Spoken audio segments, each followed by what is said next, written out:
Rise and fall में आज देखने को मिला 12वें एपिसोड में।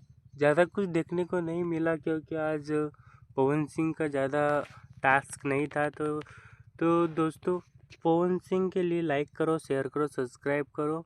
पवन सिंह ने क्या, आज तो आम तोड़ने का एक टास्क था। उनमें आम तोड़ने का टास्क हुआ, 2-3 राउंड हुआ। उसमें से नॉमिनेट अभी तो पवन सिंह कुछ नॉमिनेट नहीं हुए हैं। पवन सिंह के लिए कुछ दिक्कत की बात नहीं है, पर पवन सिंह के सब सपोर्टर सावधान रहिए। पवन सिंह को सपोर्ट कीजिए और वोट करते रहिए। और कल दिखाएंगे पवन सिंह अपना जलवा। कल के एपिसोड में दिखाई देगा पवन सिंह का जलवा। अभी अर्जुन और वापस नीचे चले गए हैं।